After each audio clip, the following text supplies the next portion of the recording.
नमस्कार। अग्रविजन चैनल में आपका स्वागत और हार्दिक अभिनंदन।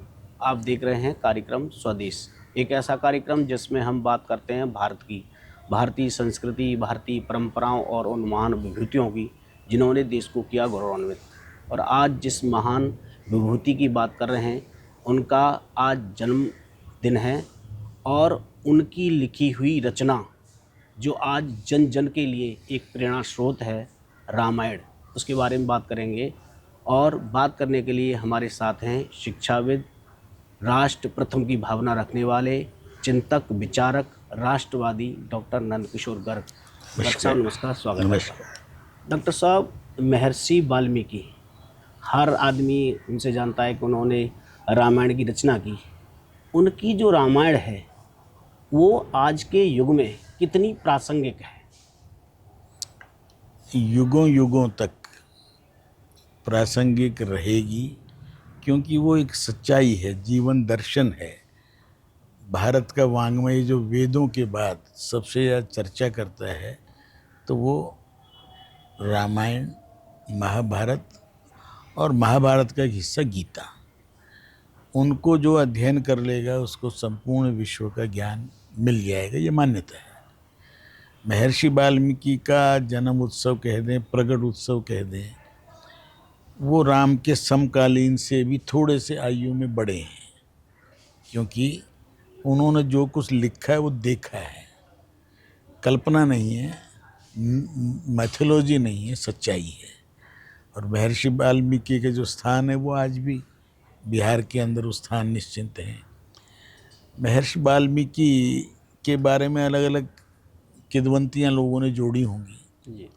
इस देश के कई दुर्भाग्य, उनमें एक ये भी है कि वाल्मीकि जी को संपूर्ण समाज से काट के एक छोटे से हिस्सा, वो भी जो 11वीं-12वीं शताब्दी में जिन लोगों ने इस्लाम कबूल नहीं किया, स्वीकार नहीं किया और मरने से डर के कारण सफाई कर्मचारी का, मेहतर का काम करने लग गए, उनको आज हम आम भाषा में बोलने लगे वाल्मीकि समाज। ये सरासर झूठ है। वाल्मीकि महर्षि थे, ब्राह्मण उच्च कुल के थे, राम जिनका सम्मान करते थे, और राम की धर्मपत्नी जो माँ जानकी हैं, जो धरती से ही पैदा हुई, ये मान्यता हो, उसको अपने आश्रम में रखना, वहाँ उनके प्रसव से लव और कुश का पैदा होना और लव कुश को हर ज्ञान में संपूर्ण करना, क्या दिखा रहा है कि महर्षि वाल्मीकि कोई बहुत ही उच्च श्रेणी के मानव थे, जो किसी देवता से भी ऊपर की सोच रखते थे। उनका प्रगट उत्सव है, उनके प्रति हमें सम्मान रखना है, रखना चाहिए। और मेरा ये मान्यता है कि 500 साल पहले तुलसीदास जी ने जब जन्म लिया तो महर्षि वाल्मीकि का ही वो अवतार थे, क्योंकि संस्कृत भाषा विलुप्त हो गई थी। आम भाषा हिंदी का ये रूप भी नहीं आया था उस समय। अवधी भाषा को अपनाकर उन्होंने उसी मूल रामायण को रामचरितमानस के रूप में प्रस्तुत किया, और उसके आधार पर जन जन तक राम फिर से जीवंत होके पहुँचे। भारत की लगभग हर भाषा में, तेलुगु भाषा में, तमिल भाषा में, बंगला में, अलग अलग लोगों ने फिर से इसको लिखा। अब कृतिदास डॉक्टर श्यामा प्रसाद मुखर्जी के नाना के परिवार से थे, उन्होंने बंगला भाषा में लिखा। इसी ढंग से सारी ही भाषाओं, और यहीं से दक्षिण भारत से ही ये पहुंच गई थाईलैंड, इंडोनेशिया, लाओस, कंबोडिया, जहां आज भी रोजाना रामलीला होती है। कभी कल्पना कर सकते हैं क्या? रोजाना इंडोनेशिया में। क्यों? क्योंकि उनके जन जन में, मन में, सब में इस्लामीकरण होने के बावजूद राम उनका जन जन का नायक है। और ऐसे व्यक्ति को भारत सरकार सम्मान दे रही है, पुरानी सरकार ने भी दिया। अंबेडकर के संविधान ने सबको बराबरी का अधिकार दिया, और मैं समझता हूँ कि आज 75 साल के बाद हम ये तो कह सकते हैं कि इस देश में छुआछूत समाप्त हो गई है। उनको जो जैसा पढ़ेगा आगे संस्कार लेगा, आगे बढ़ेगा। परंतु कई सरकारों ने इनको अलग से आरक्षण भी अनुसूचित जाति में से देके इसके विकास को, उनकी अनुन्नति को आगे बढ़ाया, जिसमें हरियाणा प्रमुख रूप से रहा। 15% में से एक हिस्सा अलग से 2 या 3% दिया। बिहार में ECB के नाम पर सब।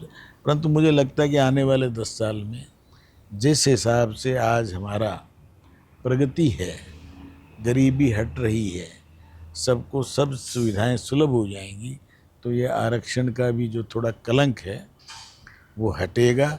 और वाल्मीकि भगवान के रूप में उसको मानने वाले लोग मेरे जैसे हैं। मैंने अपने क्षेत्रों में जहाँ भी रामायण रामलीला होती थी वहाँ सब जगह एक तरफ तुलसीदास जी का चित्र लगवाते थे हम, एक जगह महर्षि वाल्मीकि का, और बोलते थे तो लोगों को समझ में आया। और शकूरपुर में मेरी कॉन्स्टिट्यूंसी में जो वाल्मीकि मंदिर में भी सारे देवी देवताओं की स्थापना हुई, जो मेरे प्रयास से संभव हो पाई थी। और आज एक रूपता आ गई, सब हम एक समझकर हिंदू हिंदू एक हैं। इस भाव को जो राष्ट्रीय स्वयंसेवक संघ अपने 101वें वर्ष में प्रवेश करके आगे बढ़ा रहा है, वो बात ही भारत के जनमानस में पहुंच गई है।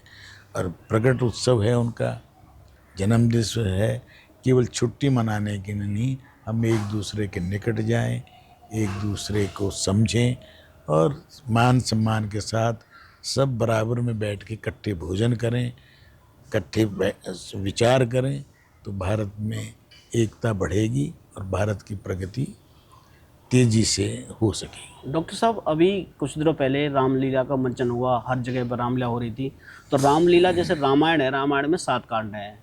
पहला बाल कांड है, उसके बाद अयोध्या कांड है, उसके बाद अरण्य कांड है, फिर उसके बाद किष्किंधा कांड है, सुंदर कांड है, लंका कांड है और उसके बाद उत्तरकांड है। तो जो सुंदर कांड है, सुंदर कांड में पूरा मैनेजमेंट बताया है कि भाई अपने गुरु का नाम लेके, अपने ईष्ट का नाम लेके आपको काम शुरू करना है।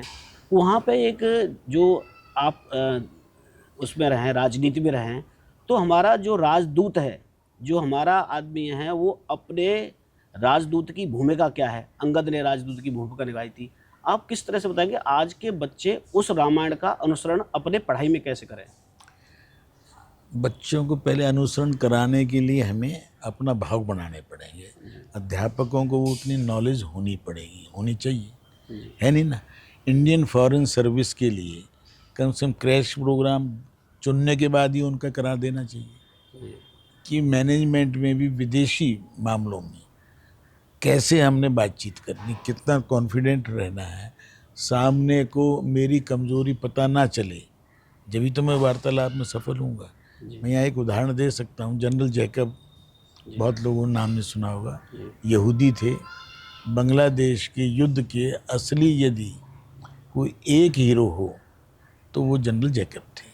उन्होंने एक बार उनसे ही सुना हुआ प्रसंग है, कहना जब हमने नियाजी को, जनरल नियाजी को 1 लाख फौजों के समेत सरेंडर कराया, उस समय के कहने 5 घंटों का उन्होंने वर्णन किया था कि कितना मनोबल ऊंचा रखना है, कितना घबराहट नहीं रखनी है। कहने मैं 5-6 घंटे में उसको इतना प्रेशराइज कर दिया कि सरेंडर भी मैं टीवी के सामने कराऊंगा, सार्वजनिक कराऊंगा, हथियार डलवाऊंगा, परंतु मेरी कमजोरी उसे पता ना चले और मैं उसके सामने झूठ भी बोल रहा हूँ कि मेरी सेनाएं यहाँ तक आ गई हैं, अब घेर लेंगी, तुम कोई बचे हुए नहीं।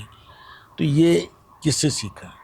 हनुमान जी गए जी, तो कितने निडर होके गए जी, और रावण के दरबार में भी पूरे उससे रहे जी। दूसरी बार जामवंत ने कहा नहीं, बार बार ये भेजेंगे तो रावण को क्या लगेगा, जिनके पास और कोई है ही नहीं वीर, तो अंगद को भेजा जिसका आपने जी। अंगद ने जाके उसको ये स्थिति ला दी कि मेरा पैर भी तुम यदि हिला दोगे तो मैं माँ जानकी को हार जाऊंगा। कितनी बड़ी बात है, बड़बोलापन भी कह सकते हो आज के डेट में जी। परंतु उन्होंने उसको जब वो पैर हिलाने आ गया तो अपने आप ही नहीं जी, मेरे पैर क्यों छू रही हो, और भगवान राम की छू लो ना, जिन्होंने तुम्हारे भाई को जी जीते जी विभीषण शरण में चला गया, तो लंकेश्वर भय सब जग जाना, जी उठा के तिलक कर दिया। रावण नहीं मरा है। जी तो कितना कॉन्फिडेंस था राम जी में भी कि तुम लंकेश्वर घोषित कर दिया उसका। जी किसी ने मजाक से पूछा भी राम जी से कि आपने तो ये लंकेश्वर बना दिया, कल रावण भी यदि माफ़ी मांगते हुए आपके पास आ गया तो फिर क्या करोगे? लंकेश्वर एक टाइम में दो तो हो नहीं सकते। उन्होंने कहा कि अयोध्या का राज उसको दे कि दूंगा। मेरा जो अयोध्या का राज मुझे मिलेगा, जी क्योंकि मेरा भाई भरत मेरी खड़ाऊँ लेके राज कर रहा, मुझे मिलेगा, मैं रावण को दे दूँ। तो रामायण हमें त्याग भी सिखा रही है। तपस्वी तो हैं ही, सच बोलना सिखा रही हैं, कैसे किससे व्यवहार करना है। व्यवहार के अंदर ना बड़बोलापन होना चाहिए, ना दबना चाहिए, तो एक बैलेंस लाइफ। तो राम जी ने भी पूरा जीवन, यदि राम वन ना जाते जी तो राम नहीं तो बनते। भगवान नहीं बन पाते। राम एक बड़े राजा हो सकते थे, दशरथ रहे या उनके पूर्वज, तो कई पीढ़ियों का है, मनु महाराज से लेके और कितनी पीढ़ियां, भगीरथ से लेकर सारे उनके परिवार में ही पैदा हुए। क्योंकि धरती पर सबसे पहले कोई राज व्यवस्था बनी तो वो अयोध्या में बनी। इसीलिए 7 जो हमारी पुण्यदायिनी नगर हैं, जी तो उनमें सप्त मोक्षदायिनी है वो अयोध्या, मथुरा, माया, माया मीन्स हरिद्वार, जी काशी, कांची, अवंतिका, पुरी, द्वारावती चैव। तो पूरे भारत के आगे जैसे शंकराचार्य ने 4 धाम बनाए थे, तो हमारे 7 जो पुण्यशाली नगर हैं, नगरी हैं, वो भी भारत के लगभग हर कोने में हैं। और ये रामायण के रचयिता ने कैसे उन्होंने लंका का पूरा वर्णन कर दिया। वो थे तो वहीं उत्तर प्रदेश बिहार में ही।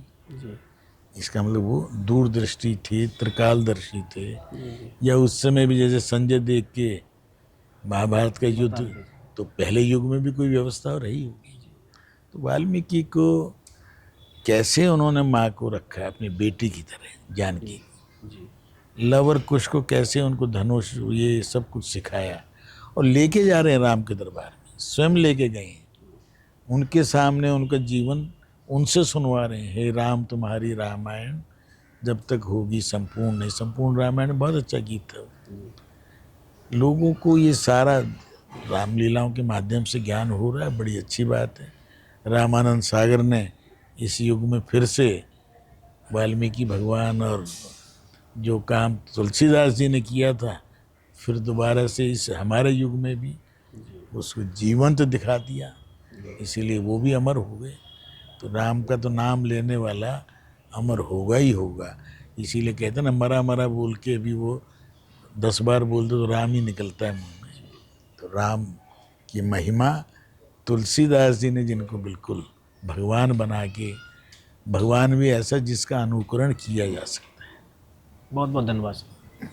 रामायण और रामायण के रचयिता, उन्होंने जीवन के लिए वो चीज़ दी जिसे हम जी के आज अपना जीवन अच्छी तरह से व्यतीत कर सकते हैं।